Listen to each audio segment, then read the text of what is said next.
Habang dugo ang nakikipaglaban sa kamatayan si Amara sa isang maruming ward ng ospital, ang asawa niyang si Enzo ay abala sa pag-aalay ng mamahaling singsing sa kabit nito sa Palawan. Isang pirasong papel ang iniwan ng mga Alvarado, hindi para sa pagkilala sa sanggol, kundi isang kasunduan sa diborsyo. Ngunit hindi nila alam, ang babaeng itinuring nilang basahan ay ang nawawalang hiyas ng pinakamakapangyarihang pamilya sa bansa. Magsisimula na ang paniningil. Pirirmahan mo ang divorce paper na ito, Amara. Ayaw naming magkaroon ng apo na ang dugo ay nanggaling sa isang pulube. Ang boses ni Doña Consuelo ay malamig pa sa simoy ng aircon sa loob ng pampublikong ward ng ospital. Walang bakas ng awa sa kanyang mga mata habang inilalapag ang ilang pirasong papel sa ibabaw ng malatlat na kuumot ni Amara. Sa mga sandaling iyon, ang katawan ni Amara ay tila pinipitpit sa pagitan ng dalawang malalaking bato. Ang bawat singhap niya ay hiram na lamang sa hangin habang ang matinding kirot ng paghilab ng kanyang tiyan ay unti-unting lumalamon sa kanyang ulirat.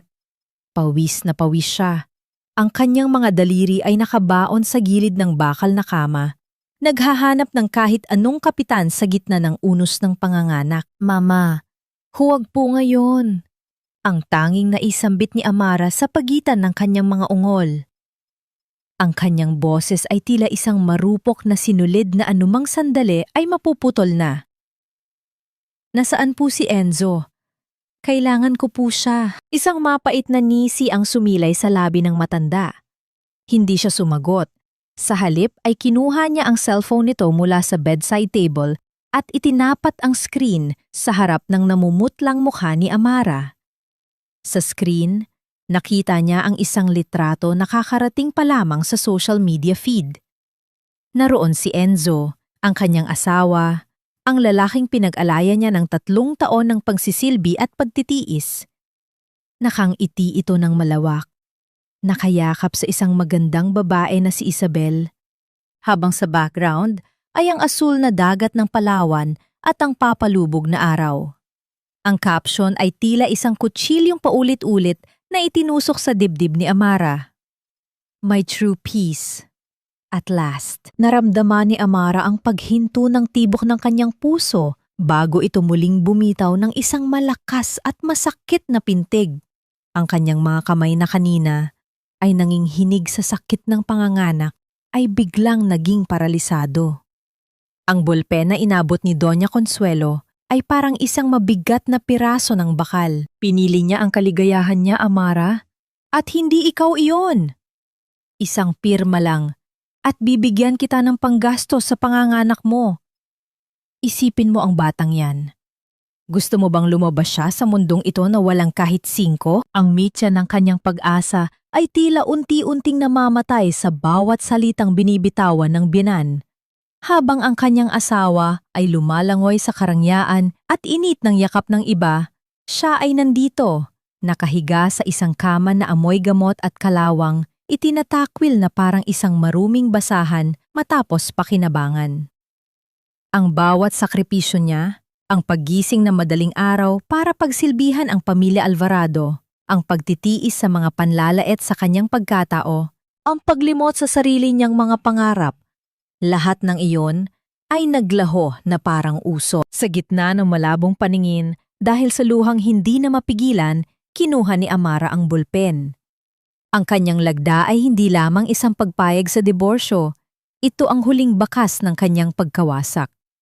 Ang bawat kurba ng kanyang pangalan sa papel ay katumbas ng bawat piraso ng kanyang pusong nadudurog. Matapos ang huling titik, ang bolpen ay dahan-dahang nalaglag mula sa kanyang mga daliri at gumulong patungo sa madilim na sulok sa ilalim ng kama. Kasabay ng kanyang pangbitaw sa panulat ay ang muling paghila ng isang dambuhalang sakit mula sa kanyang sinapupunan. Isang sigaw na punong-puno ng pait ang kumawala sa kanyang mga labi. Isang tunog na hindi lamang galing sa pisikal na hapdi, kundi mula sa isang kaluluwang pilit na pinapatay. Nurse! Ang pasyente! Ang tanging narinig niyang sigaw sa paligid bago magdilim ang lahat. Sa huling sandali ng kanyang malay, Isang katanungan ang naiiwan na parang isang sugat na ayaw maghilom. Hanggang kailan kailangang bayaran ng isang pusong tapat ang kasalan ng magmahal sa maling tao? At sa oras na muling bumukas ang kanyang mga mata, makikilala pa ba niya ang sarili niyang refleksyon sa gitna ng mga abo ng kanyang nakaraan? Kumusta ang anak ko? Lalaki ba o babae?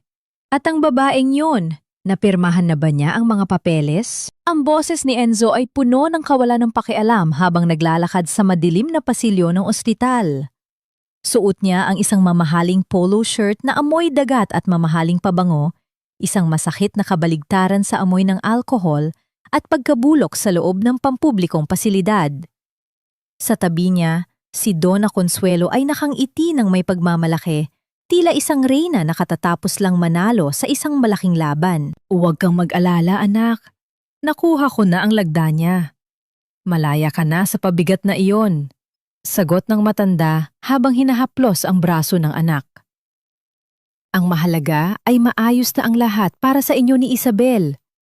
Hindi nararapat ang isang Alvarado sa lugar na ganito. Ngunit nang marating nila ang Ward number 4, ang ngiti sa mga labi ni Enzo ay unti-unting naglaho. Ang kama kung saan niya huling nakita si Amara na namimilipit sa sakit ay malinis na. Wala na ang gusot na kumot. Wala na ang mga gamit na luma at wala na ang bakas ng presensya ng kanyang asawa. Ang tanging naroon ay ang malamig na sikat ng araw na tumatama sa metal na frame ng kama. Mabilis na lumapit si Enzo sa nurse station. Ang kanyang noo ay nakakunot sa pagtataka at umuusbong na inis. Nasaan ang pasyenteng narito? Si Amara Villacourt? At ang sanggol? Ang nurse na nakatalaga sa shift na iyon ay dahan-dahang nag-angat ng tingin. Sa kanyang mga mata ay mababasa ang isang malalim na pagkamuhi na hindi niya itinago. Wala na po sila rito, Mr. Alvarado. Kanina pa po silang kinuha. Anong kinuha? Sino ang kumuha sa kanila? Wala siyang pamilya, wala siyang matatakbuhan. Singhal ni Donna Consuelo, ang kanyang boses ay pumiyok sa gulat. Isang grupo ng mga kalalakihan na nakasuot ang dumating. May kasama silang mga dalubhasang doktor mula sa isang pribadong ospital. Paliwanag ng nurse. Ang kanyang boses ay kalmado, ngunit bawat salita ay tila isang sampal. Sabi ng doktor, hindi raw ligtas ang pasyente rito dahil sa kapabayaan. At ang sabi pa ng isang matandang lalaki na kasama nila, wala raw karapatan ang mga Alvarado na muling makita ang mag-ina niya. Naniga si Enzo sa kanyang kinatatayuan. Ang kanyang puso na kanina ay punong-puno ng kaisipan tungkol kay Isabel ay biglang binalot ng isang hindi maipaliwanag na takot. Sino ang matandang lalaking iyon? At paanong nagkaroon si Amara ng mga koneksyong kayang magbayad ng mga pribadong ambulansya at mga espesyalista? Sa mga sandaling iyon, ilang kilometro ang layo, sa loob ng isang marangyang silid sa pinakamahal na ospital sa bansa, nakatayo si Don Fernando Villacourt sa tabi ng kama ng kanyang anak. Ang kanyang mga kamay ay nanginginig habang hinahawakan ang maliit na kamay ni Amara na puno ng mga pasa mula sa suwero. Sa tabi ni Amara ay ang isang maliit na crib kung saan payapang natutulog ang sanggol na si Mira. Patawarin mo ako, anak. Bulong ng matanda. Ang kanyang boses ay basag sa pagsisisi. Masyadong matagal bago kita nahanap. Ngunit sumusumpa ako sa bawat luhang ibinuhos mo sa mga Alvarado. Isang imperyo ang ibabagsak ko para sa iyo. Bumalik ang eksena sa pampublikong ospital. Palabas na sana si Enzo nang mahagip ng kanyang paningin ang isang bagay sa gilid ng basurahan malapit sa pintuan ng ward. Huminto ang kanyang mundo. Doon, nakalubog sa gitna ng mga maruming bulak at gos, ay ang isang pares ng kupas at sirang tsinelas. Iyon ang tsinelas na laging suot ni Amara sa bahay nila. Ang tsinelas na madalas niyang kutain dahil sa sobrang kalumaan. Dahan-dahang yumuko si Enzo at kinuha ang isa sa mga tsinelas. Ang bigat nito sa kanyang kamay ay tila mas mabigat pa sa lahat ng gintong pag-aari ng kanyang pamilya. Naalala niya kung paano naglalakad si Amara Nang dahan-dahan patungo sa kusina para ipagluto siya ng paborito niyang almusal kahit papagod na pagod ito sa gawaing bahay. Naalala niya ang mga gabing hinahayaan niyang matulog ito sa sofa dahil ayaw niyang maistorbo ang kanyang pahinga. Ang tsinelas na ito ay ang huling alaala ng babaeng itinakwil niya, ang babaeng ipinagpalit niya sa pansamantalang saya.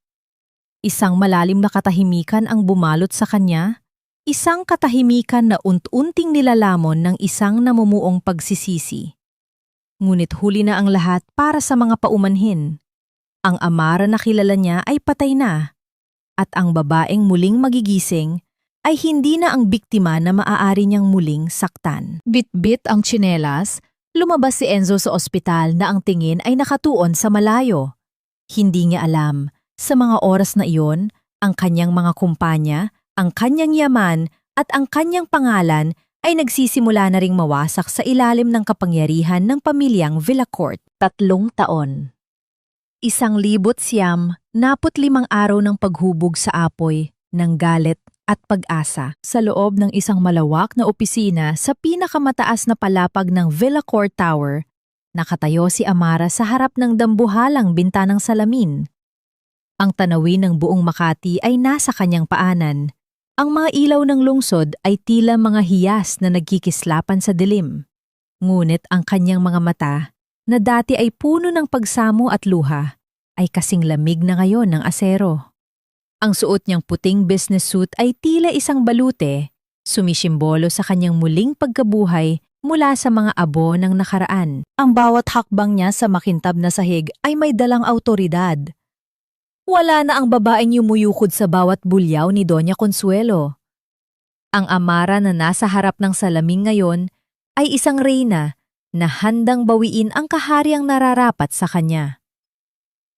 Mommy, bakit po kayo nakatingin sa labas? Are the stars talking to you po ba? Ang malamig na ekspresyon sa mukha ni Amara ay biglang natunaw nang marinig ang isang maliit at malambing na boses. Lumingon siya at nakita ang isang batang babae na may kulot na buhok at mga matang kasing itim ng gabi, mga matang madalas magpaalala sa kanya ng isang nakaraang nais na niyang ibaon. Si Mira. Ang tanging magandang bagay na natira mula sa kanyang pagkawasak. Dahan-dahang lumuhod si Amara para pantayan ang taas ng kanyang anak. Hinaplos niya ang malambot na pisngi ng bata, isang haplos na puno ng pangakong hinding-hindi na ito makakaranas ng gutom o pang-aapi. Hindi, anak. Sinasabi lang nila sa akin na oras na para matulog ang munting prinsesa ko. But I want to be a queen like you, Mommy. Sabi ni Lolo, you are the strongest woman in the world. Wika ni Mira habang yumayakap sa leeg ng kanyang ina. Isang matamis, ngunit may pait ng ngiti ang sumilay sa labi ni Amara. Ang pagiging matatag, anak, ay may kalakip na presyo at ayaw kong ikaw ang magbayad noon. Nabalik lamang ang atensyon ni Amara sa paligid nang marinig ang tunog ng pagbukas ng pinto. Pumasok si Leandro, ang kanyang kuya, na may dalang isang itim na folder.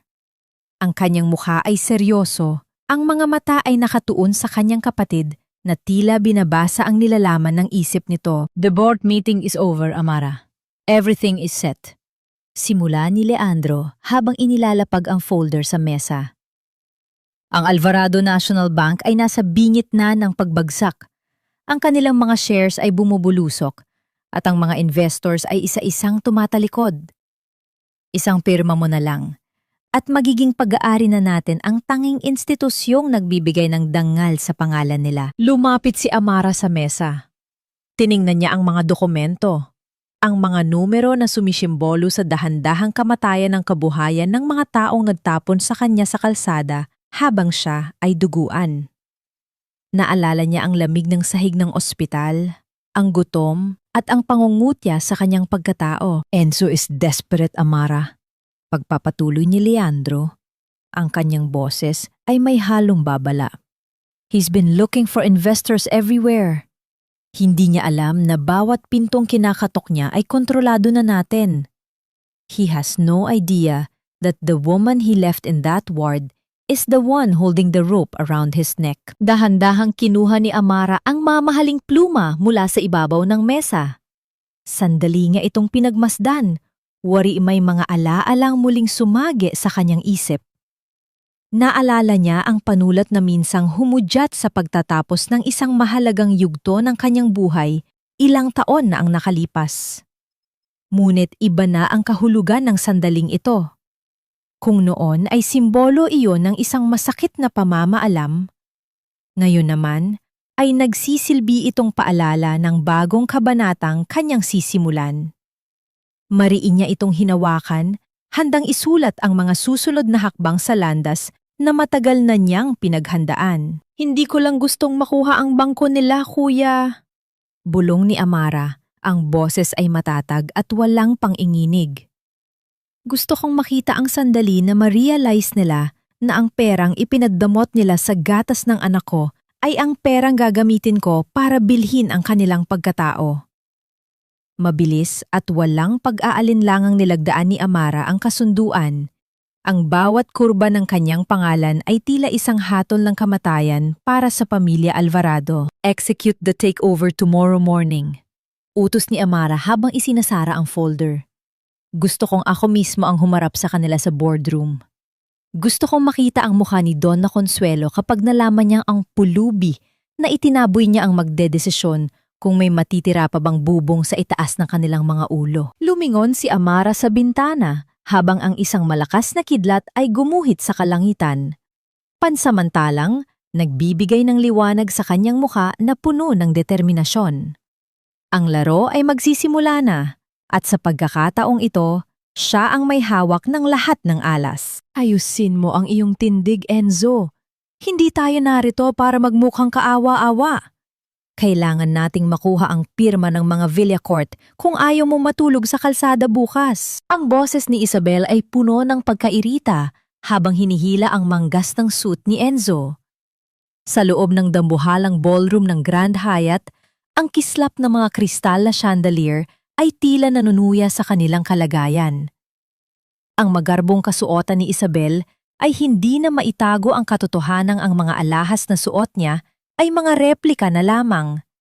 Ang mga tunay ay naisangla na para bayaran ang mga utang ng kumpanya. Si Enzo ay nakatayo sa isang sulok. Ang kanyang mga mata ay pagod at may malalim na itim na bilog sa palikid. Ang 3 taon ay tila naging 10 taon para sa kanya. Ang bawat gabi ay puno ng bangungot ng isang duguang babae sa isang ospital at ang bawat araw ay isang pakikibaka para isalba ang pangalan ng mga Alvarado mula sa tuluyang paglubog. Hindi ko alam kung bakit tayo narito, Isabel. Bulong ni Enzo, ang kanyang boses ay walang sigla. Ang pamilya Villacourt ay kilalang mapili sa mga business partners. Sa tingin mo ba ay papansinin nila tayo? Gagamitin mo ang bawat hibla ng iyong karisma, Enzo. At kung hindi sapat yon, ako ang gagawa ng paraan. Sagot ni Isabel habang tinitingnan ang sarili sa isang maliit na salamin. Biglang tumahimik ang buong silid ng dahan-dahang bumukas ang malalaking pintong gawa sa mahogany. Ang Master of Ceremonies ay tumayo ng matuwid. Ang kanyang boses ay umalingaw-ngaw sa bawat sulok ng ballroom. Ladies and gentlemen, it is a great honor to introduce the woman who holds the future of our economy, the pride of the Villacorte Group, their newly appointed Chief Executive Officer, Miss Amara Villacorte. Ang bawat mata sa loob ng silid ay nakatuon sa pintuan. Isang babaeng nakasuot ng isang mahabang pulang gown ang dahan-dahang pumasok. Ang tela ng kanyang damit ay tila dumadaloy na apoy sa bawat hakbang niya. Ang kanyang buhok ay maayos na nakapusod, inilalantad ang kanyang mahabang leeg at ang isang makinang na kwintas na brilyante na mas maliwanag pa sa mga ilaw ng paligid. Ngunit higit sa kanyang kasuotan, ang kanyang presensya ang nagpatahimik sa lahat.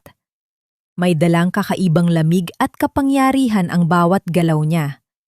Sa likod niya ay naglalakad ang 2 matatandang lalaki na kilala bilang mga haligi ng industriya, ngunit silang 2 ay tila mga anino lamang ng babaeng nasa gitna. Sa sulok ng ballroom, Ang basong hawak ni Enzo ay dahan-dahang dumulas mula sa kanyang mga daliri.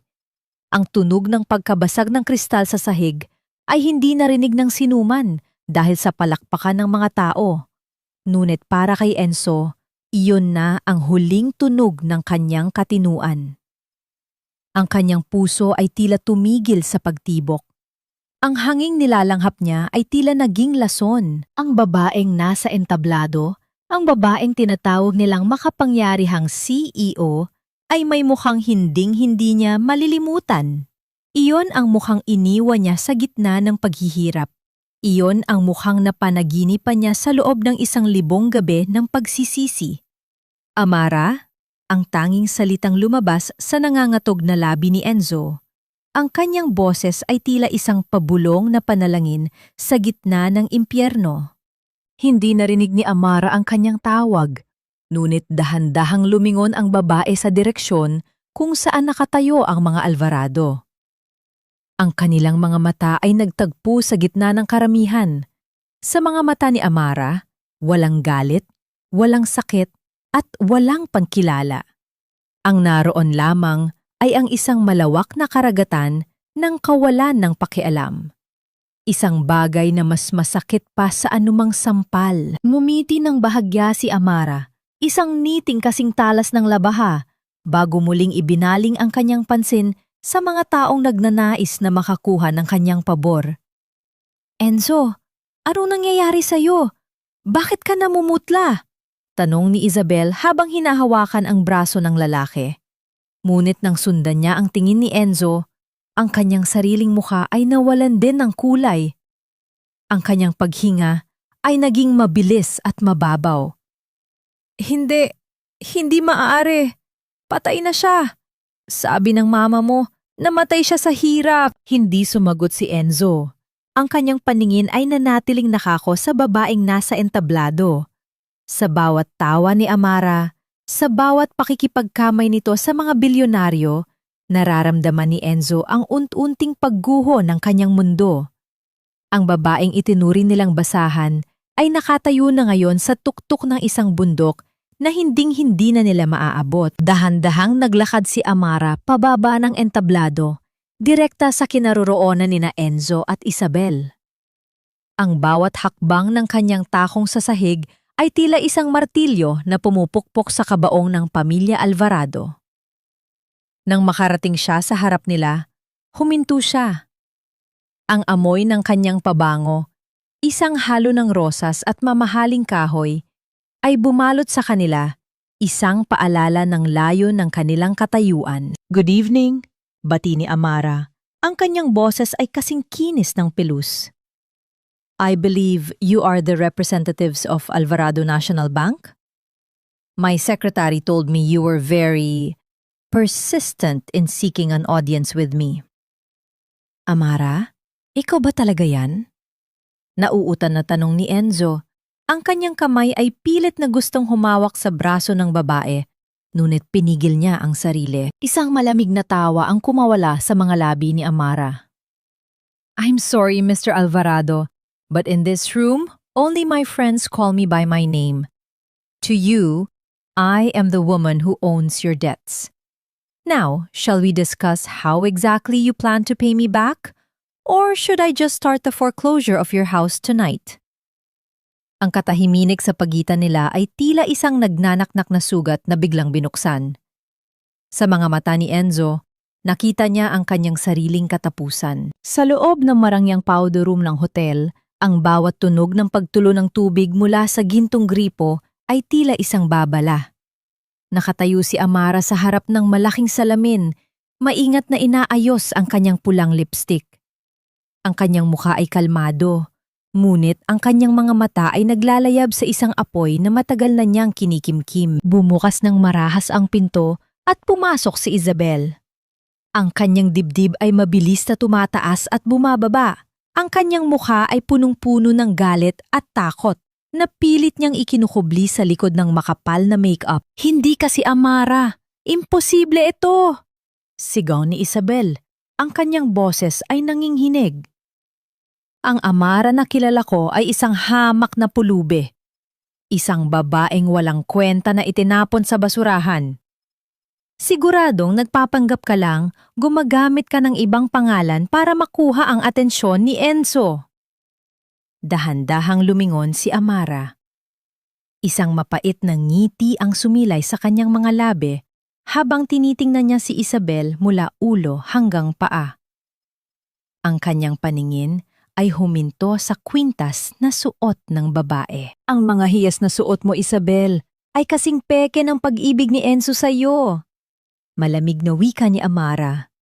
Ang kanyang boses ay walang galit, ngunit bawat salita ay may dalang bigat na tila isang hatol. At ang pagsigaw mo sa harap ko ay nagpapatunay lamang kung gaano ka kadesperada. Natatakot ka, hindi ba? Natatakot ka na ang palasyong binuo mo sa ibabaw ng luha ko ay unti ng gumuho. Wala kang alam! Mahal ako ni Enzo!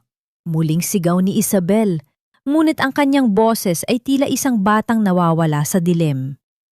Lalabas na sana si Amara nang biglang bumukas muli ang pinto at pumasok si Doña Consuelo. Ang matandang babae ay nakasuot ng kanyang pinakamagarbong terno. Ang kanyang muka ay puno ng kislap ng mga alahas, ngunit ang kanyang mga mata ay nananatiling mapanuri at mapagmataas. Hindi pa niya nakikita ang mukha ni Amara nang malapitan, tanging ang likuran lamang nito. Isabel, bakit ka sumisigaw? Nakakahiya sa mga bisita, wika ni Donna Consuelo. Pagkatapos ay lumingon siya sa direksyon ni Amara, ang kanyang mukha ay biglang nagbago at naging puno ng nagniningning na paghanga. Kayo po ba ang CEO ng Villacorte Group? Pasensya na po sa inasal ng aking manugang. Masyado lang po siyang nasasabik na makilala ang isang katulad ninyo. Ako po si Donna Consuelo Alvarado, ang may-ari ng... Dahan-dahang humarap si Amara sa matandang babae. Ang mga salita sa labi ni Doña Consuelo ay biglang naputol. Ang kanyang mga mata ay nanlaki. Ang kanyang panga ay tila nanigas at ang pamaypay na hawak niya ay dahan-dahang nalaglag sa sahig na lumikha ng isang mahinang tunog sa gitna ng katahimikan. Amara? Pabulong na wika ni Doña Consuelo. Ang kanyang muka ay naging kasing puti ng papel. Ang kanyang buong katawan ay nagsimulang manginig. Magandang gabi, Mama! Bati ni Amara. Ang pagtawag niya ng Mama ay tila isang laso na dahan-dahang pumapasok sa pandinig ng matanda. Kamusta na po ang pakiramdam ng isang makapangyarihang Alvarado ngayong ang lupang kinatatayuan ninyo ay pag-aari ko na? Mabilis na nakabawi si Donna Consuelo. Ang kanyang takot ay biglang napalitan ng kanyang likas na kayabangan. Itinaas niya ang kanyang baba at tiningnan ng masama si Amara. Hindi ko alam kung paanong milagro ang nangyari at nakarating ka sa posisyong yan. Ngunit huwag mong kakalimutan na utang, laloob mo sa amin ang buhay mo. Kung hindi dahil sa amin, nasa kalsada ka pa rin at namamalimos. Utang na loob? Pag-uulit ni Amara. Ang kanyang boses ay pumailan lang sa loob ng powder room kasing talas ng isang patalim. Binayaran ko na ang utang na loob na yan noong gabing iniwan niyo akong duguan sa ospital. Binayaran ko yan sa bawat patak ng luha ko habang pinipirmahan ang divorce papers para lang magkaroon ng gatas ang anak ko. Ngunit kayo ang may utang sa akin na yon. Lumapit si Amara ng mas malapit kay Doña Consuelo, sapat na para maramdaman ng matanda ang lamig ng presensya ng kanyang dating menamali na menugang. Alam mo ba, Doña Consuelo, na ang bangko ninyo ay opisyal nang nagsara ngayong alas 5 ng hapon? Bulong ni Amara. At ang bahay na tinitirhan ninyo? Bukas ng umaga, darating ang mga tauhan ko para ilabas ang lahat ng inyong gamit. Gusto ko sanang maranasan ninyo ang lamig ng semento, gaya ng ipinararanas ninyo sa akin noon. Napahawak si Donna Consuelo sa kanyang dibdib. Ang kanyang paghinga ay naging mabigat at pasumpong-sumpong. Ang kanyang mga mata ay puno ng hindi maipaliwanag na takot habang nakatingin sa babaeng dati ay itinuturing niyang walang halaga. Hindi mo pwedeng gawin yan. Kami ang mga Alvarado. Sigaw ng matanda. Ngunit ang kanyang boses ay wala ng kapangyarihan. Maling-mali ka, Donna Consuelo. Wika ni Amara bago tuluyang lumakad palabas ng pinto. Dahil sa gabing ito, ang pangalang Alvarado ay magiging isang paalala na lamang ng isang pamilyang nabulag ng kasakiman. At ang pangalang Villacourt ang magiging anino na susunod sa inyo hanggang sa huling hininga ninyo. Naiwan si Donna Consuelo at Isabel sa loob ng powder room. Ang kanilang mga mundo ay tuluyan ng gumuho. Sa labas, naririnig nila ang palakpakan ng mga tao para kay Amara, isang tunog na tila isang kampana ng kanilang sariling kamatayan. Ang ulan ay walang tigil sa pagbuhos, tila nakikidalamhati sa pagbagsak ng isang imperyo. Ang malalaking patak ng tubig ay humahampas sa mga bintana ng Alvarado Mansion. Ngunit sa loob nito, ang tunay na unos ay kasalukuyang nananalasa. Sa gitna ng malawak na sala na pinalamutian ng mga antigong kagamitan at mga pinturang nagkakahalaga ng milyon-milyon, nakatayo si Enzo. Ang kanyang mga mata ay blanko, nakatitig sa mga lalaking nakauniporme na walang awang nagbabalot ng kanilang mga ari-arian. Ang bawat gamit na dinadampot ng mga ito ay may kasamang malakas na tunog ng pagtanggal sa mga dingding at sahig, tila pinupunit ang mismong kaluluwa ng bahay. Si Doña Consuelo ay nakaupo sa isang silya sa gilid. Ang kanyang katawan ay nanginginig hindi sa lamig, kundi sa matinding takot at galit. Ang kanyang mga kamay ay mahigpit na nakakapit sa isang maliit na rebulto na pilit niyang pinoprotektahan mula sa mga tauhan ng bangko. Mga hayop kayo! Hindi ninyo pwedeng kunin yan! Pamana, yan ang aking lolo! Sigaw ng matanda, ang kanyang boses ay pumiyok at naging isang hagulgol. Ngunit ang mga lalaki ay nagpatuloy lamang sa kanilang trabaho. Walang pakialam sa mga luha ng isang taong sanay na sanay magpaluha ng iba. Biglang bumukas ang malaking pintuan sa harapan. Pumasok si Amara, ang kanyang itim na coat ay basang-basa ng ulan. Sa likod niya ay nakatayo si Leandro at ang ilan sa mga tauhan ng Villacourt Group. Ang kanyang presensya sa loob ng mansyon na dati ay nagpaparamdam sa kanya ng pagiging isang alipin ay nagbago na. Ngayon, siya ang nagmamay-ari ng bawat sulok ng lugar na ito. Ang paningin ni Enzo ay agad na natuon kay Amara. Ang kanyang mga paa ay kusang naglakad palapit sa babae. Ang kanyang mukha ay puno ng matinding pagsisisi. Amara, pakiusap! Nagsusumamo ang boses ni Enzo. Ang kanyang mga tuhod ay unti-unting bumigay at dahan-dahan siyang lumuhod sa harap ng babaeng dating nagluhod sa kanya para lamang humingi ng tulong. Kunin mo na ang kumpanya. Kunin mo na ang lahat ng pera ko. Ngunit pakiusap, huwag mo lang paalisin ang mama ko dito sa bahay namin. Matanda na siya. Hindi niya kakayanin ang buhay sa labas. Tiningnan ni Amara ang lalaking nasa harap niya. Ito ang lalaking minahal niya ng higit sa kanyang sarili. Ito ang lalaking sumira sa kanyang puso at iniwan siyang mag-isang lumalaban sa kamatayan habang nasa sinapupunan pa ang kanilang anak. Huwag paalisin? Malamig na tanong ni Amara. Isang mapait na ngiti ang sumilay sa kanyang labi. 3 taon na ang nakalilipas, Enzo. Sa loob ng isang madumi at malamig na ospital, nakiusap ako sa inyo. Nagmakaawa ako na huwag ninyo akong itaboy dahil buntis ako. Dahil kailangan ko kayo. Ano ang ginawa ninyo? Inabutan ninyo ako ng divorce paper habang ikaw ay nakikipaghalikan sa ibang babae sa Palawan. Ang mga salita ni Amara ay tila mga karayom na isa-isang tinutusok sa puso ni Enzo. Wala siyang masagot. Ang bawat salita ay totoo at puno ng sakit. Sumulong si Doña Consuelo. Ang kanyang mga mata ay naglalayab sa galit. Walang hiya ka. Niloko mo kami.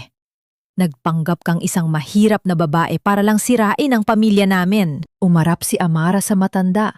Ang kanyang paningin ay matalim. Hindi ako nagpanggap, Doña Consuelo.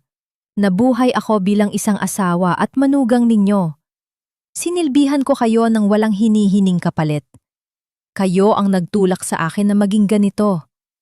Kayo ang lumika sa halimaw na sumisira sa inyo ngayon. Kinuha ni Amara ang isang nakatuping papel mula sa bulsa ng kanyang coat. Binuklat niya ito at inihagi sa harap ni na Enzo at Donna Consuelo. Ito ay ang resibo ng ospital noong araw na siya ay manganak. Ang resibo na nagpapakita na walang anumang tulong na nagmula sa pamilya Alvarado at ang tanging nagbayad ng kanyang pananatili sa ospital ay ang isang matandang tagapaglinis. Iyan ang presyo ng buhay ko at ng anak ko sa inyo noon, wika ni Amara. Ang boses ay naglalaman ng 3 taong hinanakip. Ngayon, tingnan ninyo ang paligid ninyo. Iyan ang presyo ng inyong kayabangan. Isang matinding kidlat ang muling nagliwanag sa labas. Sinunda ng isang nakakabinging kulog. Sa loob ng mansyon, ang pamilya Alvarado ay naiwan sa dilim at lamig. Tuluyan ang inabandona ni Isabel si Enzo nang malaman nitong wala na itong yaman. Bigyan ninyo sila ng 5 minuto para lumabas.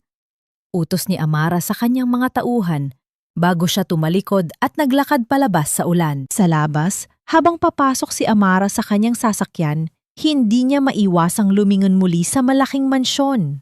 Ang kanyang mga mata ay nanlabo dahil sa luha na kanina pa niya pinipigilan. Ang paghihiganti ay matamis, ngunit hindi nito kayang punan ang butas sa kanyang puso. Ang tanging nararamdaman niya ngayon ay isang malalim na kalungkutan para sa pamilyang sinira nila ang kanilang mga sarili dahil sa kasakiman. Sa isang tago at eksklusibong kapihan sa Makati, ang halimuyak na mga nilutong barako beans at ang mainit na singaw ng tsaa ay tila hindi sapat upang tunawin ang makapal na yelo sa pagitan ng 2 babae. Nakatitig si Isabel sa kanyang tasa. Ang kanyang mga daliri na dati ay pulo ng mga mamahaling singsing ay ngayon ay walang palamuti. At ang panghinginig ng kanyang mga kamay ay pilit niyang itinatago sa ilalim ng mesang gawa sa makinis na kahoy. Sa tapat niya, kalmadong nakaupo si Amara. Humihigop ng tsaa na tila ba ang kaharap niya ay isang hamak na insekto na hindi karapat-dapat pag-aksayahan ng galit. Bakit mo ako pinatawag dito, Amara? Kung gusto mo akong insultuhin dahil iniwan ko si Enzo matapos mong kunin ang lahat ng yaman niya, nag-aaksaya ka lang ng oras. Matapang na simula ni Isabel, bagaman ang kanyang boses ay may halong pang-inginig. Kinuha mo mon ang lahat sa kanya. Hindi mo mababago ang katotohanan na noong mga panahong kailangan mo siya. Sa tabi ko siya natulog. Ako ang pinili niya. At ang anak na nasa sinapupunan ko noon, na ngayon ay isang malusog na batang lalaki. Iyon ang pruweba ng pagmamahal niya na kailanman ay hindi mo nakuha. Isang mapait na ngiti ang dahan-dahang sumilay sa mga labi ni Amara. Ibinaba niya ang kanyang tasa. Ang paglapat ng porselana sa platito ay tila isang tuldok na nagtapos sa kahangalan ng babaeng nasa kanyang harapan. Ang pag-ibig na binili ng kasinungalingan ay hindi pag-ibig, Isabel. Isa lamang itong transaksyon. Malamig na tugon ni Amara. Kinuha niya ang isang manipis na brown envelope mula sa kanyang bag at dahan-dahang inilusot ito sa ibabaw ng mesa papunta kay Isabel. Bago mo ipagmalaki ang pamilyang itinayo mo sa ibabaw ng aking mga luha, siguruhin mo munang matibay ang pundasyon nito. Kumunot ang no ni Isabel. Nag-aalangang kinuha niya ang sobre at inilabas ang laman nito. Sa unang pahina pa lamang, ang kulay sa kanyang mukha ay tuluyang naglaho, napalitan ng isang nakakikilabot na pamumutla. Ang mga salita sa papel ay tila mga buhay na ahas na tumuklaw sa kanyang mga mata. Ito ay isang kumpletong background check at medical record. Isang anak sa labas ng isang kilalang politiko na nagtapon sa iyo nang malamang buntis ka. Patuloy ni Amara, ang boses ay kalmado, ngunit nagbabaon ng libu-libong patalim. Kailangan mo ng isang lalaking may pangalan at yaman na aako sa batang yan. At saktong nakita mo si Enzo, isang lalaking madaling mabulag ng pansamantalang pagnanasa. Ginamit mo ang bata para madaliin ang pagpapalaya sa akin. Akin ang anak ko! Walang kinalaman dito si Enzo! Sigaw ni Isabel. Ang kanyang boses ay nagbabanta na sanang umalingaw-ngaw sa buong kapihan. Ngunit pinigil niya ang sarili dahil sa mga nakatinging gwardiya ni Amara. Tama ka. Walang kinalaman si Enzo sa batang yan. Seryosong sagot ni Amara habang tumatayo. Ngunit ginamit mo ang bata para ipaggait kay Enzo ang kanyang tunay na dugo at laman.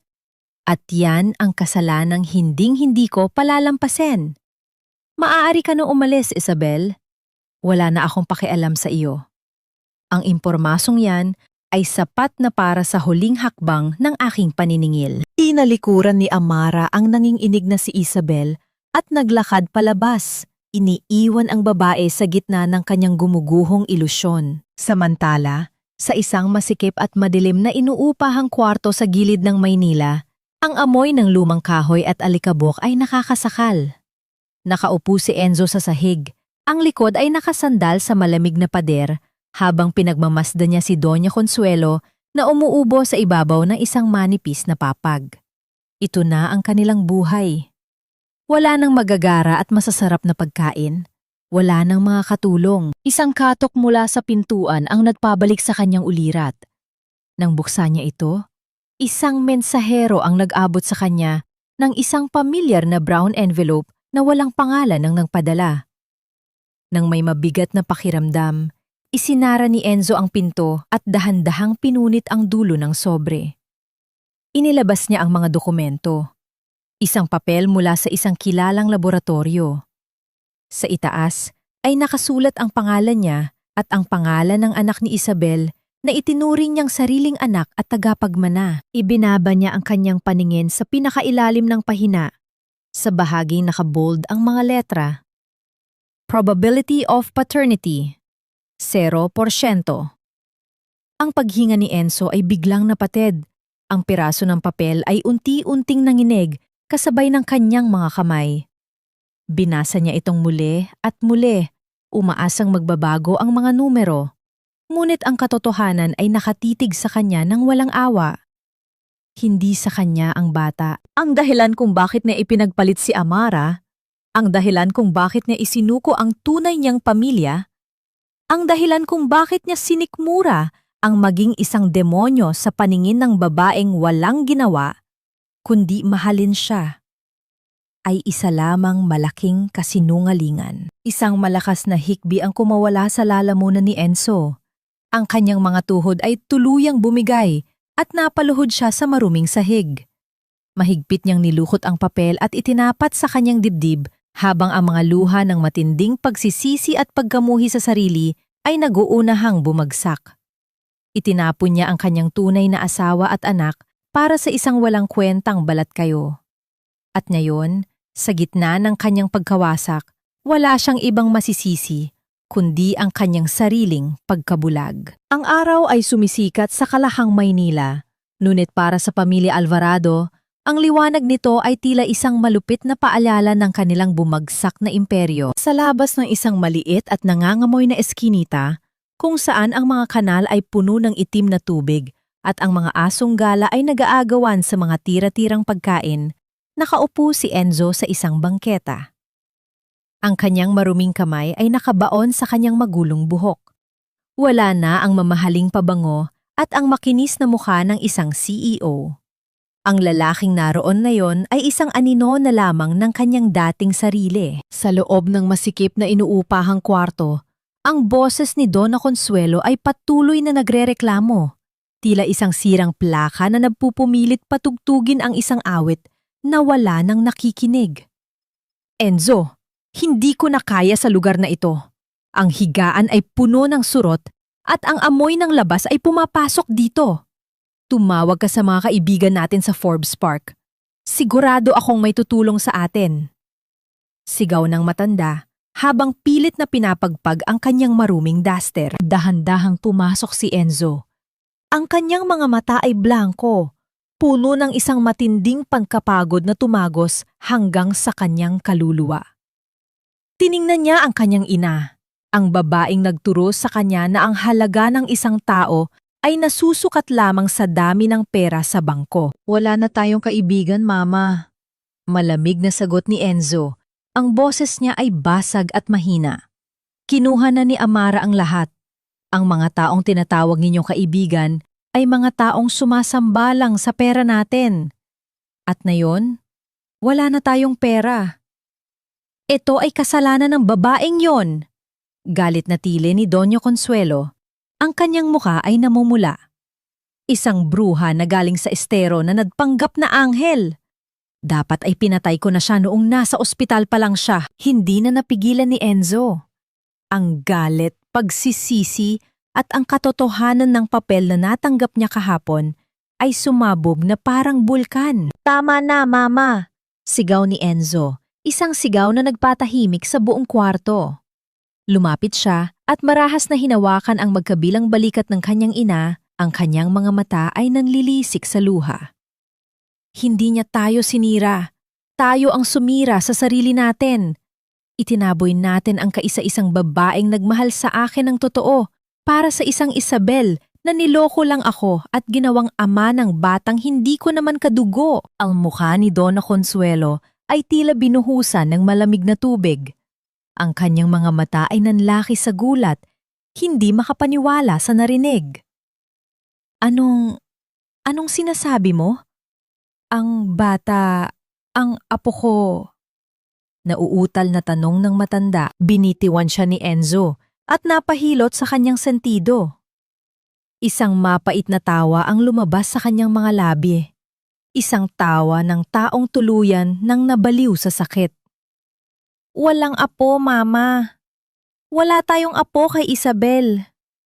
Ang tunay kong anak, ang nag-iisang Dugong Alvarado, ay itinaboy ninyo at kinain ng kahirapan dahil sa kasakiman natin. At ngayon, nasa pangangalaga na siya ng pamilyang may kapangyarihang burahin tayo sa mundo. Bumagsak si Donna Consuelo sa saig. Ang kanyang mga kamay ay nakatakip sa kanyang bibig habang unti-unting napagtatanto ang bigat ng kanilang mga kasalanan. Ang kanyang kayabangan ay tuluyan ng nadurog. Habang nagaganap ang komprontasyong ito, sa isang malinis at tahimik na sementeryo na may tanawin ng asul na karagatan, dahan-dahang inilapag ni Amara ang isang bungkos ng puting rosas sa ibabaw ng isang simpleng lapida. Ang lapida ay walang marangyang disenyo, tanging ang pangalan ng babaeng kumupkop sa kanya at ang mga salitang, isang nagmamahal na ina, ang nakaukit dito. Sa kanyang tabi ay nakatayo ang maliit na si Mira, hawak ang isang makulay na lobo. Mami, bakit tayo andito? Sino po siya? Inosenteng tanong ni Mira habang tinitingnan ang puting bato. Lumuhod si Amara. Hinaplos ang malamig na marmol na tila babuhay pa ang taong nakahimlay doon. Siya ang Lola Rosa mo, anak. Siya ang babaeng nagbigay sa akin ng kanin nang wala akong makain. Siya ang nagturo sa akin na ang tunay na pamilya ay hindi palaging konektado ng dugo, kundi ng kabutihan. Isang alaala ang muling nagbalik sa isip ni Amara. Naalala niya kung paano siya umiiyak sa ilalim ng ulan noong itinaboy siya ng mga Alvarado at kung paano siya natagpuan ni Aling Rosa, isang matandang tagalinis ng kalsada, at binigyan siya ng silungan kahit ito mismo ay walang sapat na pagkain. Ito ang mga alaalang hindi mabura ng lahat ng yaman ng mga Villacourt. Tumayo si Amara at tiningnan ang kalawakan ng dagat. Nakatayo siya ngayon sa tuktok ng kanyang tagumpay. Nabawi niya ang kanyang dignidad. Napabagsak niya ang mga nanakit sa kanya. Ngunit bakit tila may kulang pa rin? Bakit sa kabila ng lahat, ang kanyang puso ay nananatiling isang malamig at madilim na kuweba? Naramdaman niya ang maliit na kamay ni Mira na humawak sa kanyang daliri. Mommy, you look sad. Gusto mo ba ng hug? Tumingin si Amara sa kanyang anak.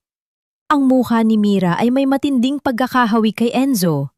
Ang mga mata, ang kurba ng ilong. Isang masakit na paalala na kahit anong gawin niyang pagtalikod, may isang bahagi ng kanyang nakaraan na palaging kasama niya. Ngumiti si Amara at mahigpit na niyakap ang kanyang anak. Ang init ng katawan ni Mira ay ang tanging lunas sa lamig ng kanyang kaluluwa. Hindi na ako malungkot, anak. Basta nandito ka, buo na ang mundo ko.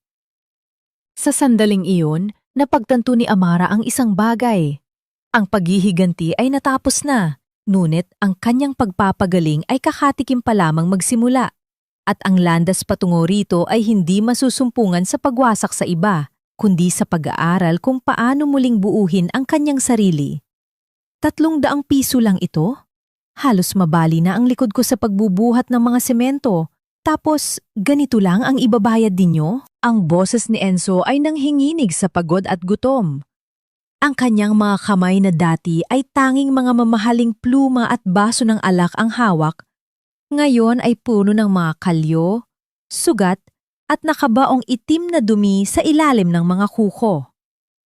Ang kanyang suot na t-shirt ay basang-basa ng pawis at may mga butas na sa balikat dahil sa bigat ng mga sako ng semento na binuhat niya sa ilalim ng nakatirik na araw. Ang foreman ng construction site ay nag-angat lamang ng tingin habang humihitit ng sigarilyo.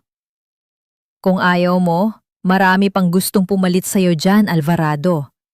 1 linggo ka pa lang dito, reklamador ka na agad. Umalis ka na kung gusto mo. Walang nagawa si Enzo, kundi tanggapin ang lukot-lukot na pera. Dahan-dahan siyang naglakad palayo sa maingay na site. Ang bawat hakbang niya ay tila isang pagsubok sa tibay ng kanyang mga buto. Huminto siya sa isang kanto at bumili ng isang balot ng tinapay at isang bote ng tubig. Naupo siya sa gilid ng kalsada, sa tapat ng isang malaking billboard na nagpapakita ng mukha ni Amara para sa isang kampanya ng mga babaeng negosyante. Tumingin siya sa billboard. Ang Amara sa larawan ay nakangiti, puno ng ningning at pag-asa.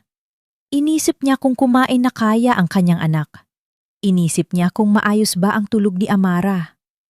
Ang hapdi sa kanyang tiyan ay hindi dahil sa gutom, kundi dahil sa katotohanang siya ang pumatay sa pagkakataon na makasama ang mga ito sa loob ng isang marangyang tahanan. Sa kabilang bahagi ng lungsod, sa loob ng isang itim na SUV na may tinted na mga bintana, nakaupo si Amara. Ang kanyang sasakyan ay kasalukuyang naiipit sa trapiko, saktong tapat sa construction site kung saan nagtatrabaho si Enzo. Mula sa loob, nakikita niya ang lahat. Nakita niya ang isang lalaking payat, marumi, at tila pasan ang buong mundo habang naglalakad sa gilid ng kalsada. Nang makilala niya kung sino iyon, naramdaman ni Amara ang isang biglang sikip sa kanyang dibdib. Akala niya ay matutuwa siya. Akala niya ay sasabog ang puso niya sa galak kapag nakita niyang nagdurusa ang lalaking sumira sa kanya. Ngunit sa halip na saya, ang tanghing naramdaman niya ay isang malalim at malamig na kawalan. Ang makita si Enzo na ganito ay hindi nagpagaling sa kanyang mga sugat. Pinatunayan lamang nito na pareho silang talunan sa laro ng tadhana. Ma'am, gusto niyo po bang paandarin ko na ang sasakyan? Mukhang maluwag na po sa harap. Tanong ng kanyang driver. Sandali lang, Mario. Mahinang sagot ni Amara. Ang kanyang mga mata ay nanatiling nakatitig sa lalaking nakaupo sa bangketa. Biglang bumukas ang pinto sa likuran ng sasakyan. Bago pa mapigilan ni Amara, mabilis na bumaba si Mira. Nakita ng bata ang isang aso na paggala-gala sa gilid ng kalsada at naisip ang ibigay ang baon niyang biskwit. Ngunit sa kanyang pagtakbo, nadapa ang bata malapit sa kinaroroonan ni Enzo. Mira! Sigaw ni Amara habang mabilis ding bumababa ng sasakyan. Agad na tumayo si Enzo nang marinig ang tunog ng pagbagsak. Hindi niya alam kung sino ang bata. Ngunit ang likas na pag-aalaga ay nanaig sa kanya.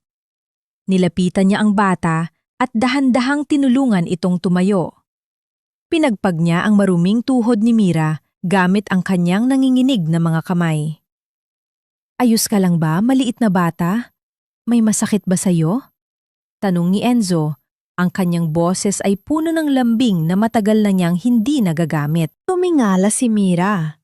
Sa sandaling, mantagpo ang kanilang mga mata Tila huminto ang mundo para kay Enzo.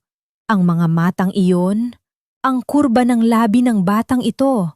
Iyon ang refleksyon ng kanyang sariling mukha sa salamin noong siya ay bata pa. Isang malakas na pintig sa kanyang puso ang nagsasabing, ang batang ito ay hindi lamang basta estranggero. Nakita ni Mira ang mga luha na dahan-dahang namumuo sa mga mata ng maruming lalaki sa harap niya. Sa inosenteng isipan ng bata, ang lungkot na nakikita niya ay masyadong mabigat para sa isang tao. Bakit ka po umiiyak, mister? Dahil po ba nadapa ako? Okay lang po ako. Look, no blood. Masayang wika ni Mira habang ipinapakita ang kanyang tuhod. Kinuha niya ang biskwit mula sa kanyang bulsa at iniabot ito kay Enzo. Don't cry na po. Share tayo sa food ko. Hindi nakapagsalita si Enzo. Ang kanyang lalamunan ay tila may nakabarang malaking bato. Ang maliit na piraso ng biskwit sa kanyang palad ay tila pinakamahalagang kayamanan sa buong mundo. Mira, halika rito! Narinig ni Enzo ang boses na iyon. Ang boses na nagmumulto sa kanya gabi-gabi. Tumingin siya sa itaas at nakita si Amara na nakatayo ilang metro ang layo. Ang mukha ni Amara ay puno ng takot at pag-aalala. Ngunit nang magtama ang kanilang mga paningin, ang takot na iyon ay napalitan ng isang matigas na pader ng yelo. Mabilis na kinuha ni Amara si Mira at binuhat ito pabalik sa sasakyan nang hindi nagsasabi ng kahit anong salita kay Enzo. Ang bawat hakbang ni Amara palayo ay tila isang hatol na hinding-hindi na niya muling mahahawakan ang langit na kailanman ay hindi niya pinahalagahan. Naiwan si Enzo na nakatayo sa gitna ng usok ng mga sasakyan at ingay ng lungsod. Mahigpit na hawak ang biskwit na ibinigay ng kanyang anak. Isang katanungan ang pilit na sumisigaw sa kanyang isipan habang pinapanood niyang lumalayo ang itim na SUV. Alam ba ni Mira na siya ang ama nito? At kung malalaman man ng bata ang katotohanan, yayakapin pa ba siya nito? O ituturing siyang isang maruming alaala na dapat ng kalimutan? Ang katahimikan sa loob ng mansyon ng mga Villacourt ay tila isang mabigat na kumot na bumabalot sa bawat sulok ng silid. Nakatayo si Amara sa harap ng bintana ng silid tulugan ni Mira, pinagmamasdan ang kanyang anak na mahimbing na natutulog. Ang bawat paghinga ng bata ay tila isang munting himig na nagbibigay ng pansamantalang kapayapaan sa kanyang naguguluhang isipan. Ngunit sa likod ng kapayapaang yon, ang imahe ni Enzo sa gitna ng kalsada ay patuloy na nagmumulto sa kanya. Ang mga maruruming kamay nito na humahawak sa tuhod ni Mira, ang mga matang puno ng luhang tila nagsusumamo, lahat ng iyon ay paulit-ulit na bumabalik sa kanyang gunita na parang isang sirang plaka. Hindi sapat ang yaman para burahin ang nakaraan. Hindi ba, Amara? Isang mahinang boses ang bumasag sa katahimikan. Lumingon si Amara at nakita ang kanyang ama, si Don Fernando, na nakatayo sa pintuan. Ang matanda ay nakasuot ng kanyang pantulog. Ang kanyang mga mata ay puno ng pag-unawa at malasakit para sa anak na matagal niyang nawalay. Lumapit si Amara at sumandal sa balikat ng kanyang ama. Isang kilos na dati ay tanging sa kanyang panaginip lamang niya nagagawa. Akala ko po, kapag nakita ko siyang naghihirap, magiging masaya ako. Akala ko, kapag nakuha ko na ang lahat ng pag-aari nila, mararamdaman ko na ang tagumpay. Pero bakit po ganito? Bakit mas masakit makita siyang tila isang basahan sa kalsada? Hinaplos ni Don Fernando ang buhok ng kanyang anak. Dahil ang puso mo ay hindi ginawa para sa pagkamuhi, anak. Ang poot ay parang isang uling na hawak mo sa iyong palad. Ikaw ang unang napapaso habang hinihintay mo maihagis ito sa iyong kaaway. Ang tunay na kalayaan ay hindi masusumpungan sa pagbagsak ng iba, kundi sa pagtayo mo nang hindi na sila kailangan pang isipin. Pero paano po ang pagpapatawad, Papa? Nararapat ba siya sa pagkakataong yon? Tanong ni Amara. Ang kanyang boses ay tila isang batang naliligaw sa dilim. Ang pagpapatawad ay hindi para sa kanya. kundi para sa iyo, para hindi ka na maging bilanggo ng iyong mga alaala. Sagot ng matanda bago dahan-dahang lumabas ng silid. Naiwang mag-isa si Amara. Kinuha niya ang kanyang bag at inilabas ang isang maliit na bagay na nakita niya sa bulsa ni Mira bago ito matulog. Isang panyo. Isang lumang panyo na may bordang inisyal na E.A. Enzo Alvarado. Tila naiwan ito ni Enzo nang tulungan niya ang bata at kinuha ito ni Mira bilang isang alaala sa mabait na mamang tumulong sa kanya. Hinitit ni Amara ang amoy ng panyo. Hindi na ito amoy mamahaling pabango. Amoy ito ng pawis, alikabok at hirap. Isang matinding kirot ang gumuhit sa kanyang dibdib. Naalala niya ang mga unang taon ng kanilang pagsasama, noong wala pa silang yaman at tanging pag-ibig lamang ang hawak nila. Ang panyong ito ang ginagamit ni Enzo para punasan ang luha niya noon tuwing napapagalitan siya ni Doña Consuelo. Dahan-dahang nilukot ni Amara ang panyo sa kanyang palad. Sa gitna ng dilim, isang desisyon ang nabuo sa kanyang puso. Hindi nga ibabalik si Enzo sa kanyang buhay. Ngunit hindi rin niya hahayaang lamunin siya ng galit habang buhay. Magsisimula ako ng isang pundasyon, bulong ni Amara sa hangin. Isang pundasyon para sa mga kababaihan at mga batang biktima ng pang-aabuso at kapabayaan. Gagamitin ko ang bawat sentimo ng yaman na kinuha ko sa mga Alvarado para sa mga taong talagang nangangailangan nito. Ngunit habang binubuo niya ang planong ito, hindi niya napansin ang isang maliit na detalye. Sa ilalim ng panyo, may isang maliit na papel na nakasulat sa isang mabilis na sulat kamay. Amara, alam kong hindi mo ako mapapatawad, pero pakiusap, ingatan mo ang anak natin. Huwag mo siyang hahayaang maging katulad ko. Napatigil si Amara. Paano nalaman ni Enzo na si Mira ang kanyang anak? At ano ang gagawin ni Enzo ngayong alam na niya ang katotohanan? Ang takot ay muling gumapang sa kanyang sistema. Ang takot na baka muling agawin ng nakaraan ang kapayapaang kakarating pa lamang sa kanyang buhay. Dahan-dahang itinago ni Amara ang papel.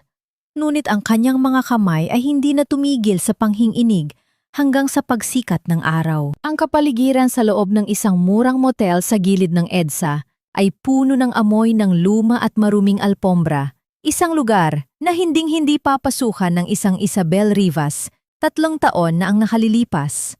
Nakaupo siya sa gilid ng kama, ang kanyang mga mata ay puno ng mga itim na marka mula sa kumalat na maskara. Sa kanyang harap ay ang huling piraso ng kanyang karangyaan, isang pares ng hikaw na brilyante.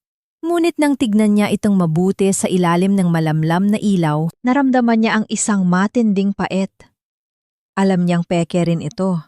Gaya ng lahat ng pangakong ibinigay sa kanya ng mga lalaking dumaan sa kanyang buhay. Hindi ako pwedeng matapos ng ganito, bulong ni Isabel. Ang kanyang boses ay puno ng pot. Kung babagsak ako, sisiguraduhin kong may kasama ako. Kinuha niya ang kanyang cellphone at mabilis na tinawagan ang kumpanya ni Amara.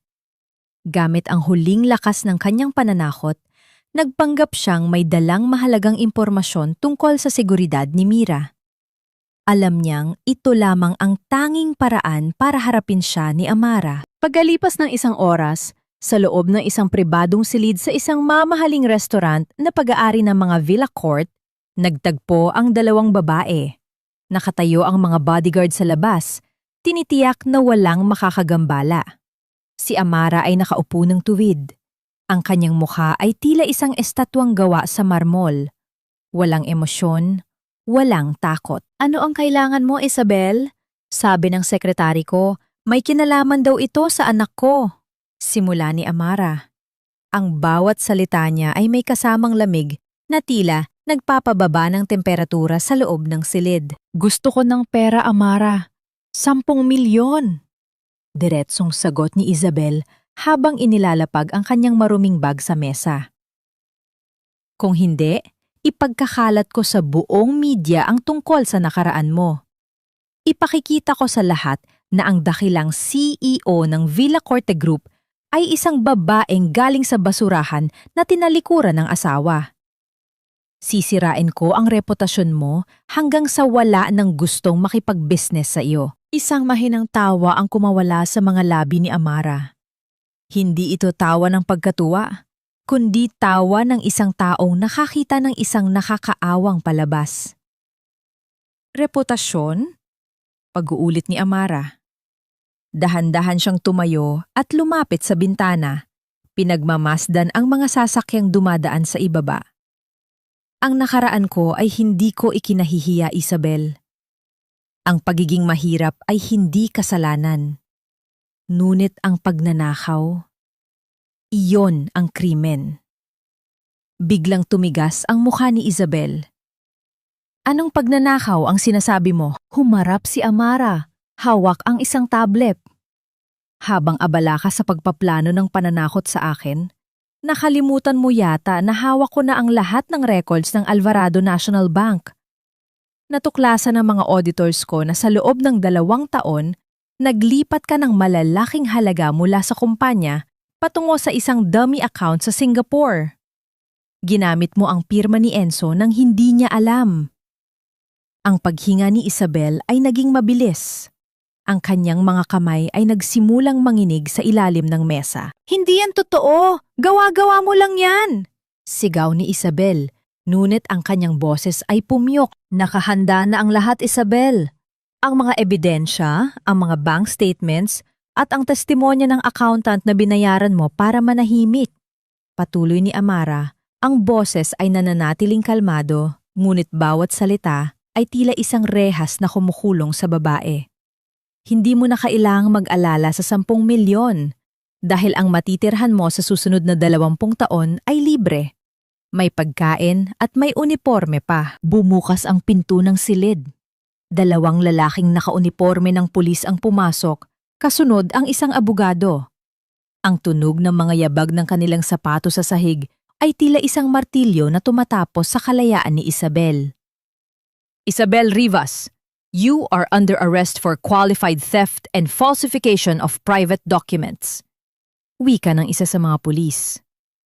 Isang matinis na sigaw ng pagtutol ang kumawala sa lalamunan ni Isabel. Sinubukan niyang tumakbo patungo sa pinto, ngunit mabilis siyang nahawakan ng mga awtoridad.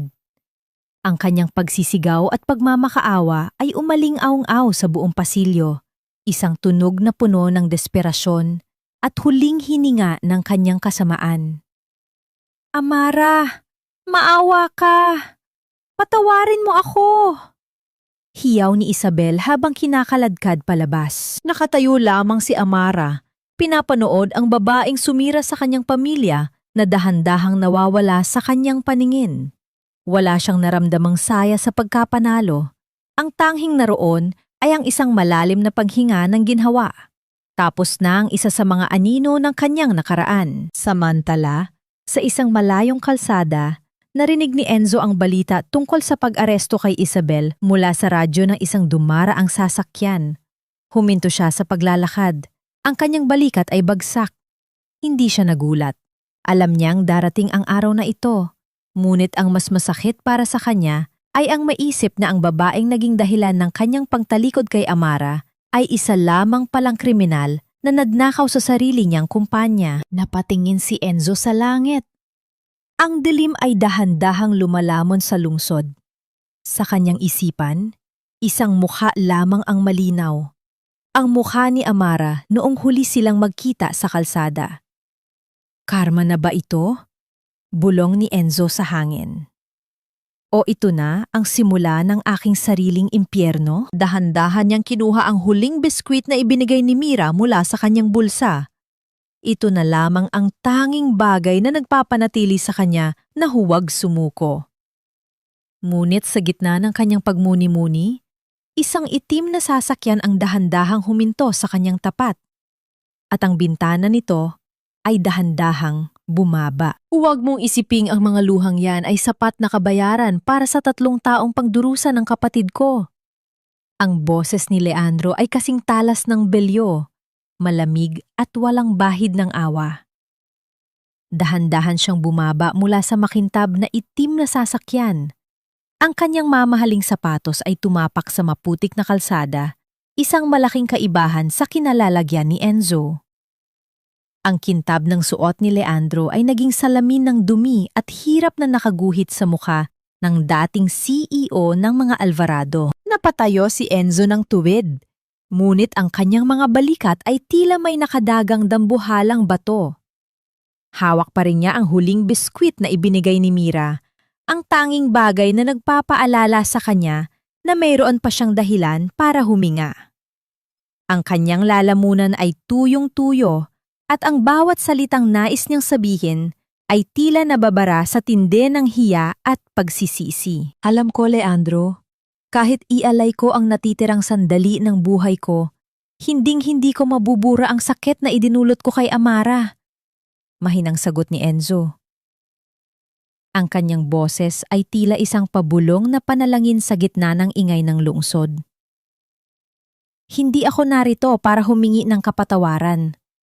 Narito ako para siguraduhing maayos ang lahat para sa kanila. Isang mapait na tawa ang kumawala kay Leandro habang inaayos niya ang kanyang kurbata. Siguraduhing maayos? Tingnan mo ang sarili mo, Enzo. Halos hindi mo na mapakain ang sarili mo, tapos sasabihin mong titiyakin mong maayos ang lahat? Ang kapatid ko ay nasa tuktok na ng mundo, at ikaw ay nasa ilalim na ng putik na nararapat sa'yo. Dahan-dahang kinuha ni Leandro ang isang puting sobre mula sa kanyang bulsa at inabot ito kay Enzo. Hindi ito puno ng pera. Ito ay isang form ng aplikasyon para sa isang posisyon bilang maintenance staff sa Mariposa Foundation, ang bagong tatag na organisasyon ni Amara para sa mga nangangailangan. Kailangan ng mga tauhan sa warehouse ng foundation. Mabigat ang trabaho, maliit ang sweldo, at walang nakakaalam kung sino ka talaga roon. Wika ni Leandro, ang kanyang mga mata ay nanatiling mapanui.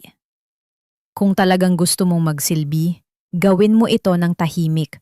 Huwag kang magpapakita kay Amara. Huwag mong lalapitan si Mira. Maging anino ka na lamang na tumutulong sa mga taong dati ay tinatapakan mo lang. Nanginginig ang mga kamay ni Enzo habang tinatanggap ang papel. Para sa kanya, ang pagkakataong ito ay hindi lamang isang trabaho. Ito ay ang kanyang landas patungo sa kaligtasan ng kanyang kaluluwa. Bago pa man siya makapagpasalamat, ay mabilis nang sumakay si Leandro sa sasakyan at pinaharurot ito paalis. Iniiwan si Enzo sa gitna ng alikabok at uso. Bago bumalik sa kanya inuupahang kwarto, dahan-dahang tinupi ni Enzo ang form at inilagay ito sa loob ng kanyang maruming t-shirt malapit sa kanyang puso. Nakita niya ang isang maliit na kuting na nanginginig sa gilid ng basurahan. Kahit gutom na siya, dahan-dahan niyang dinurog ang biskwit na ibinigay ni Mira at inilapag ito sa harap ng kuting. Pinanood niya ang maliit na hayop na kumain at sa unang pagkakataon sa loob ng maraming taon, naramdaman ni Enzo ang isang munting init sa kanyang dibdib. Isang patunay na ang kanyang pagkatao ay hindi pa tuluyang namamatay. Samantala, sa loob ng opisina ni Amara, nakatitig siya sa surveillance footage na ipinadala ni Leandro. Nakita niya ang bawat galaw ni Enzo, ang pagtanggap sa papel, ang pagpapakain sa kuting, at ang paraan ng paglalakad nito na puno ng kapaguran. Ang kanyang mga daliri ay dahan-dahang humawak sa salamin ng monitor. Tila ba nais niyang hawakan ang mukha ng lalaking nasa screen. Bakit mo ito ginagawa, Enzo? Bulong ni Amara sa hangin. Bakit kailangan mo magpakababa ng ganyan para lang makalapit sa amin? Hindi alam ni Amara kung dapat ba siyang magalit o maawa. Ngunit ang isang bagay ay sigurado. Ang pagpasok ni Enzo sa kanyang foundation ay magbubukas ng isang pintuan na matagal na niyang sinubukang isara. Isang malaking panganib ang kanyang hinaharap. Ang panganib na baka sa gitna ng kanyang pagtulong sa iba, muli siyang mawala sa mga bisig ng lalaking minsan nang sumira sa kanyang mundo. Ang amoy ng alikabok at lumang karton ay tila naging bahagi na ng bawat hininga ni Enzo. Sa loob ng malawak at mainit na warehouse ng Mariposa Foundation, ang bawat galaw niya ay sinusukat ng bigat ng mga sako ng bigas at mga kahon ng dilatang pagkain. Ang kanyang katawan na dati ay nasanay sa malalamig na opisina, ay ngayon ay punong-puno ng mga pasa at malalagyat na pawis. Ngunit sa likod ng pagod, may isang kakaibang pakiramdam ng kapayapaan na dahan-dahang nananahan sa kanyang puso. Ang pakiramdam na sa bawat sakong kanyang binubuhat, may isang pamilyang nagugutom ang kanyang natutulungan. Isang munting pambayad sa lahat ng kanyang mga kasalanan. Isang hapon, habang abala ang lahat sa paghahanda para sa isang malaking relief operation, ang tunog ng pagbukas ng dambuhalang pintong bakal ay umalingangaw sa buong warehouse. Ang liwanag ng araw mula sa labas ay pansamantalang bumulag sa mga manggagawa at isang pamilyar na boses ang nagpatigil sa mundo ni Enzo. Make sure all the hygiene kits are accounted for. We need to ship them out by 5 o'clock. Utos ni Amara. Mabilis na yumuko si Enzo at isinuot ang kanyang kupas na sombrero para itago ang kanyang mukha. Pilit niyang ipinagpatuloy ang pagbubuhat. Ang kanyang puso ay pumipintig ng mabilis na tila isang tambol. Ang bawat hakbang ng takong ni Amara sa semento ay nagpaparamdam sa kanya ng isang matinding kaba at pananabik. "Mommy, look! It's the kind man!" Sigaw ng isang maliit at masayang boses. Bago pa man makapagreaksyon si Enzo, naramdaman na niya ang maliliit na kamay na yumayakap sa kanyang binti. Si Mira. Ang bata ay nakangiti ng malawak. Ang kanyang mga mata ay nagniningning sa tuwa nang makilala ang lalaking tumulong sa kanya sa kalsada. "Hello po, mister. Dito ka rin po work? Are you helping mommy?" Inosenteng tanong ni Mira habang tinitingnan ang maruming t-shirt ni Enzo. Naniga si Enzo sa kanyang kinatatayuan. Dahan-dahan niyang ibinaba ang sakong kanyang pasan. Ang kanyang mga kamay ay nanginginig. Sa gilid ng kanyang paningin, nakita niya ang dahan-dahang paglapit ni Amara. Ang kanyang mukha ay puno ng pagtataka. Ngunit nang makita ang tindig ng lalaki, ang kanyang mga mata ay nanlaki sa gulat at galit. "Mira, come here!" Mahinang utos ni Amara, ang boses ay puno ng babala. Lumapit siya at marahas na hinila ang anak palayo kay Enzo. "I told you to stay with your yaya." "But mommy, siya po yung nag-help sa akin before. He gave me his biscuit." Pagpupumilit ni Mira, ang kanyang labi ay dahan-dahang naumunguso dahil sa lungkot. Hinarap ni Amara si Enzo. Ang distansya sa pagitan nila ay sapat na para maamoy ni Amara ang hirap at pagod na nakabalot sa lalaki. Ang kanyang mga mata ay naglalayab sa pot habang nakatingin sa kupas na sombrero ni Enzo. "Anong ginagawa mo rito, Enzo? Sinabihan ka ni Leandro na huwag kang magpapakita sa amin." Bulong ni Amara. Ang boses ay kasing talas ng isang patalim na dahan-dahang humihiwa sa katahimikan. Dahan-dahang inangat ni Enzo ang kanyang tingin. Ang kanyang mga mata ay puno ng pagsusumamo at katotohanan. "Hindi ako narito para manggulo, Amara. Narito ako para magtrabaho. Gusto ko lang makatulong kahit sa maliit na paraan." "Makatulong?" Isang mapait na tawa ang kumawala sa mga labi ni Amara. "Ang tulong mo ay huling-huli na. 1,000 sako man ang buhatin mo, hindi nito mabubura ang katotohanang iniwan mo kaming mamamatay sa gutom noon." Sa gitna ng kanilang tensyon, isang malakas na tunog ng pagguho ang bumasag sa kanilang usapan.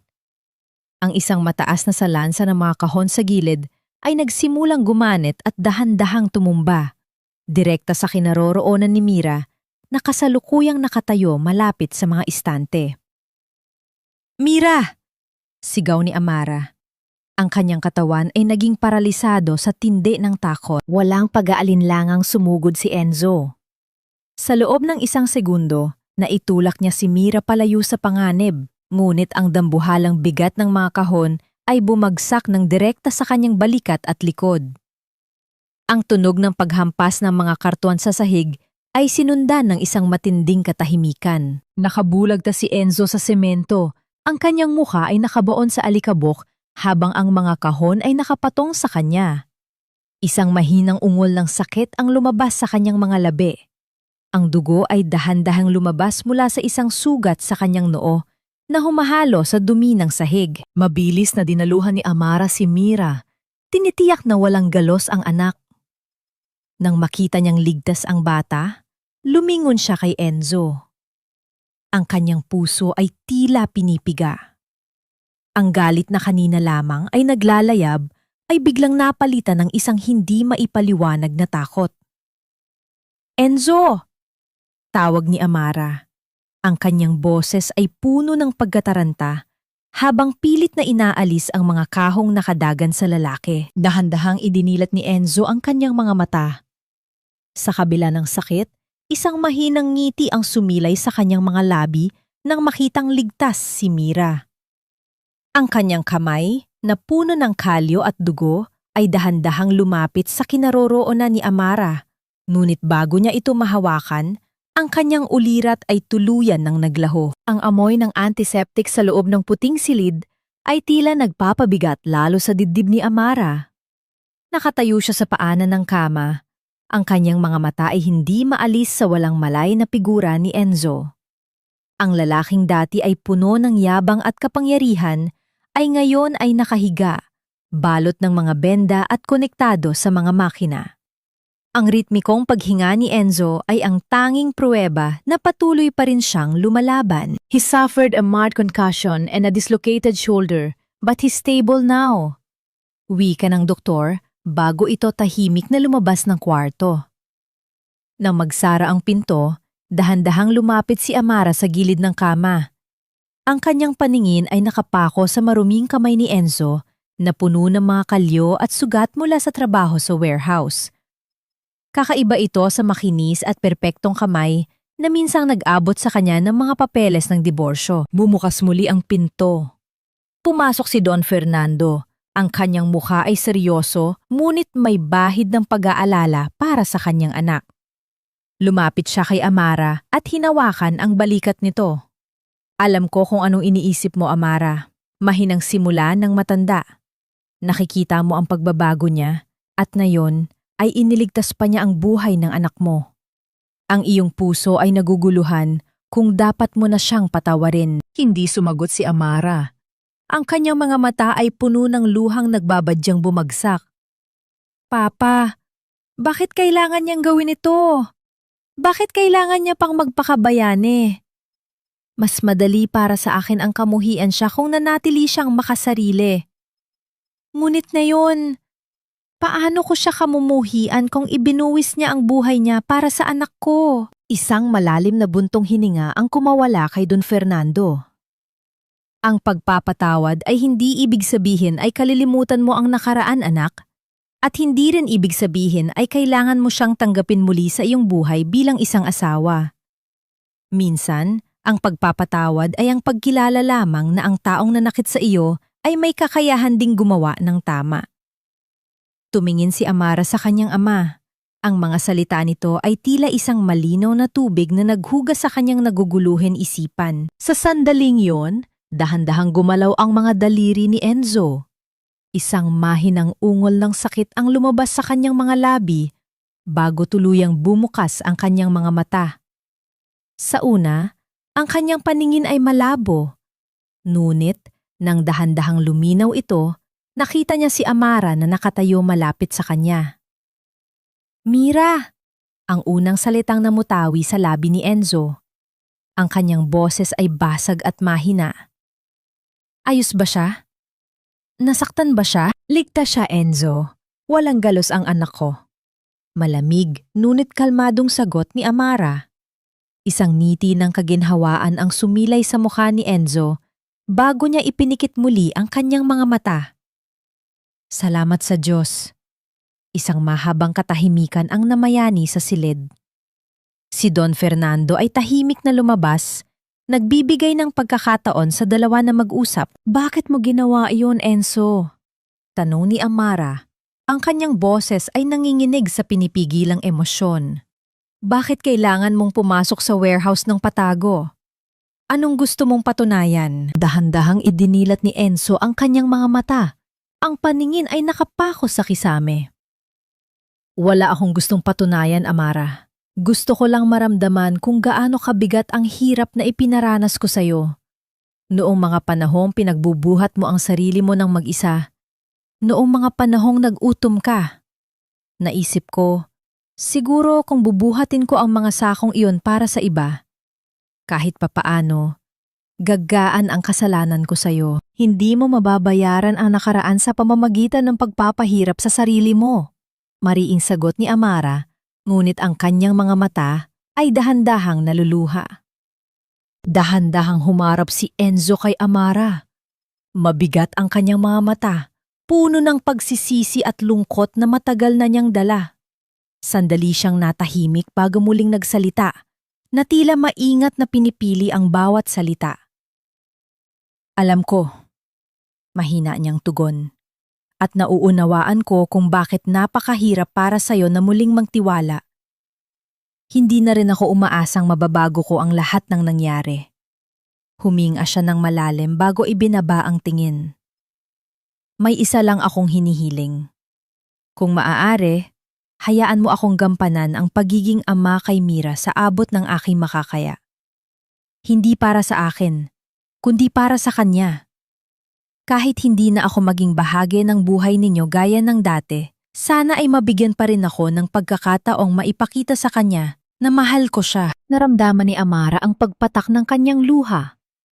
Sa unang pagkakataon, matapos ang 3 taon, narinig niya ang tunay na pagsisisi sa boses ni Enzo. Hindi ang pagsisisi ng isang taong nawalan ng yaman, kundi ang pagsisisi ng isang lalaking nawalan ng kaluluwa. Pag-uusapan natin yan kapag magaling ka na.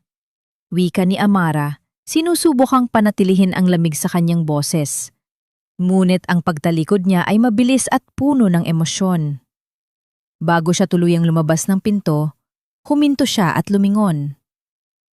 Salamat Enzo, dahil kung hindi dahil sa'yo, wala na sana akong anak ngayon. Nang magsara ang pinto, isang luha ang dahan-dahang tumulo mula sa mata ni Enzo.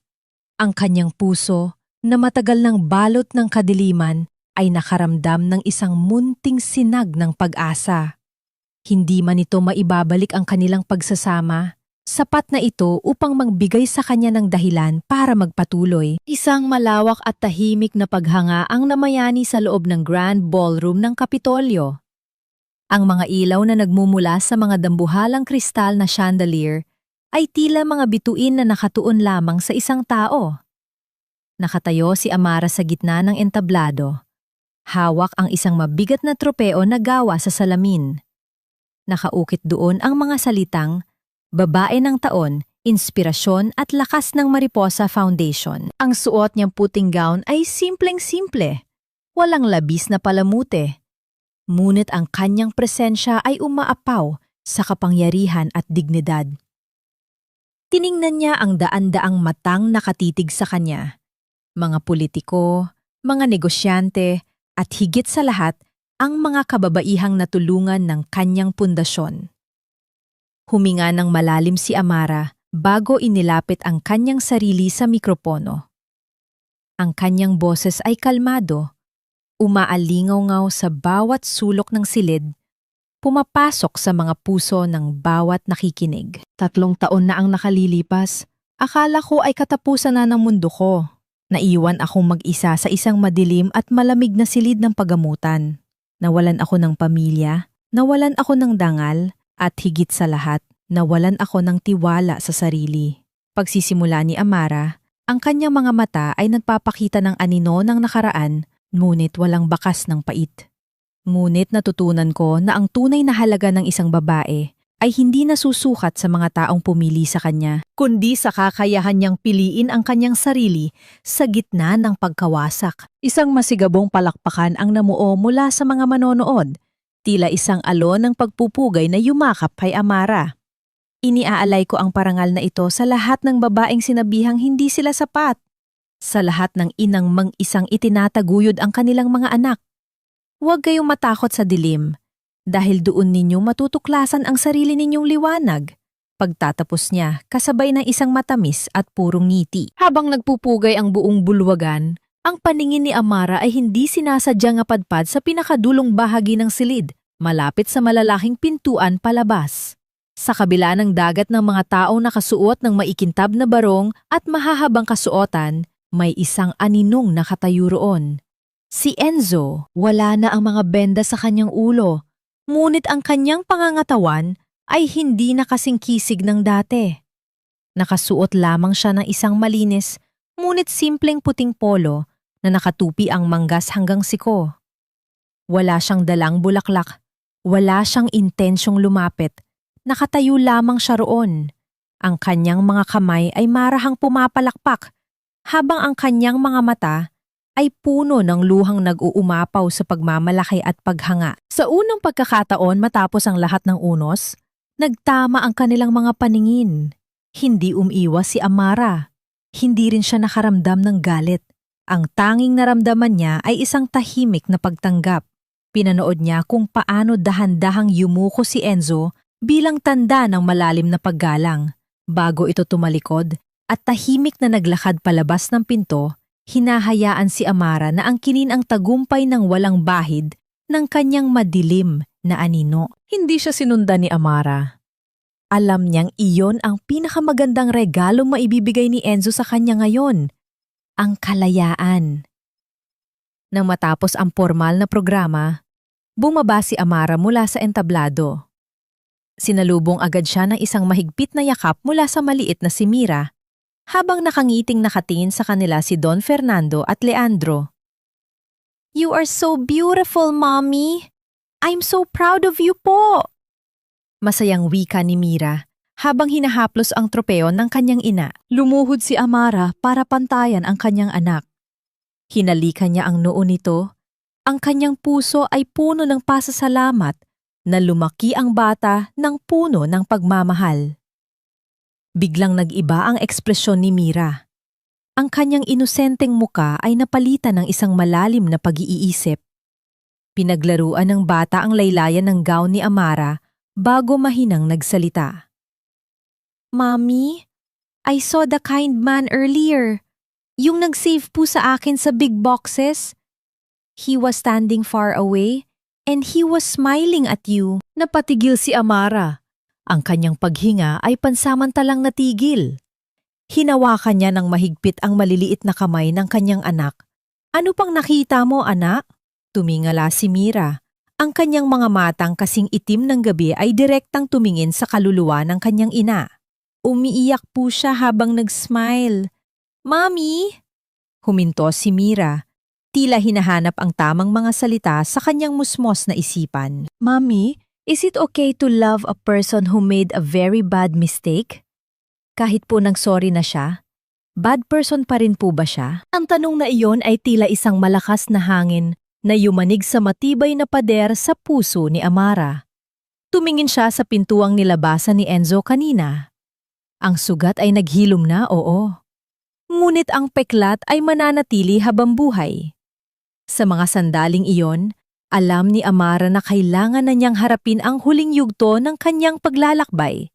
Ang sagutin kung may puwang pa ba ang pagpapatawad para sa taong naging dahilan ng kanyang pinakamalaking pagkawasa. Lumipas ang 10 taon na tila mga dahong tinangay ng isang mahinahon at payapang hangin. Ang araw ay dahan-dahang lumulubog sa dalampasigan ng Palawan na napapahid ng kulay kahel at ginto sa buong kalangitan. Ang paghampas ng mga alon sa maputing buhangin ay lumilika ng isang ritmikong musika na nagbibigay ng walang kapantay na kapanatagan. Sa beranda ng isang malawak ngunit simpleng rest house na gawa sa kahoy at salamin, tahimik na nakaupo si Amara.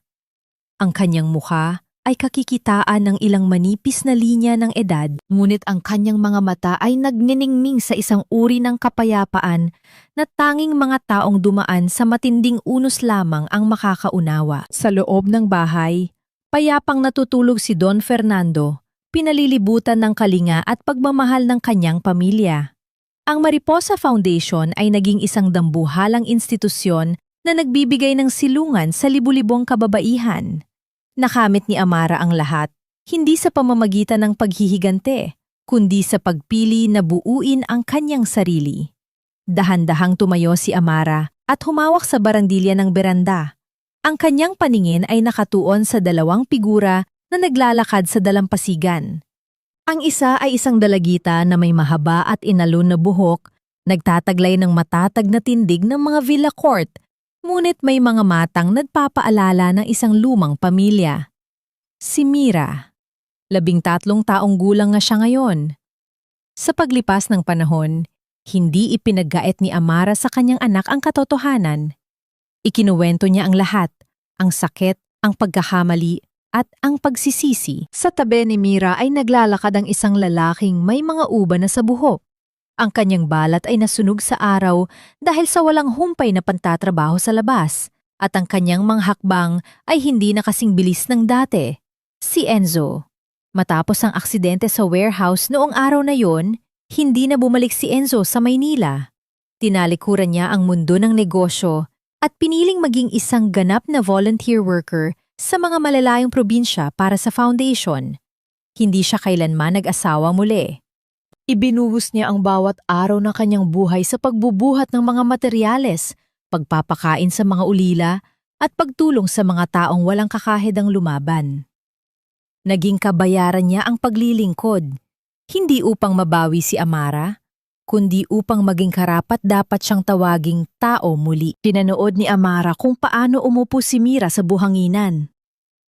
Dahan-dahang umupo rin si Enzo sa tabi nito, may sapat at magalang na distansya. Nakita ni Amara ang pagngiti ng kanyang anak habang may iniaabot na isang lumang panyo kay Enzo. Ang panyong naiwan nito noong bata pa si Mira. Nakita niya ang pagtulo ng luha sa mga mata ng lalaking minsang sumira sa kanyang puso at kung paano dahan-dahang ipinatong ni Mira ang kanyang ulo sa balikat ng kanyang ama. Napakagatlabi si Amara habang isang mainit na luha ang tumakas mula sa kanyang mga mata. Ngunit ang luhang ito ay hindi galing sa sakit. Ito ay luha ng lubos na paglaya. Napatawad na ba niya si Enzo? Oo, matagal na. Natutunan ni Amara na ang pagpapatawad ay hindi isang premyo na ibinibigay sa taong nagkasala, kundi isang regalong ibinibigay mo sa iyong sarili upang tuluyan mong mabitawan ang baga ng pot. Hindi niya kinalimutan ang sugat, ngunit hindi na niya hinahayaang ang sugat na iyon ang magdikta ng kanyang kinabukasan. Natagpuan ba niya ang kanyang kapayapaan? Oo. Ang kapayapaan ni Amara ay hindi matatagpuan sa panibagong pag-ibig o sa pagbabalik sa nakaraan. Ang kanyang kapayapaan ay nakatanim sa katotohanang buong-buo siya nang walang sinasandalan. Hindi sila muling magsasama ni Enzo bilang mag-asawa. Ang librong iyon ay matagal nang naisara at naisalin sa abo. Ngunit bilang mga magulang ni Mira, natagpuan nila ang isang tahimik na tulay ng pag-unawa. Mula sa malayo, nag-angat ng tingin si Enzo. Nakita niya si Amara na nakatayo sa beranda. Dahan-dahang tumayo ang lalaki, inilagay ang kanang kamay sa kanyang dibdib at yumuko ng bahagya. Isang tahimik na pagpapasalamat para sa pinakamalaking regalong natanggap niya, ang pagkakataong makilala ang kanyang anak.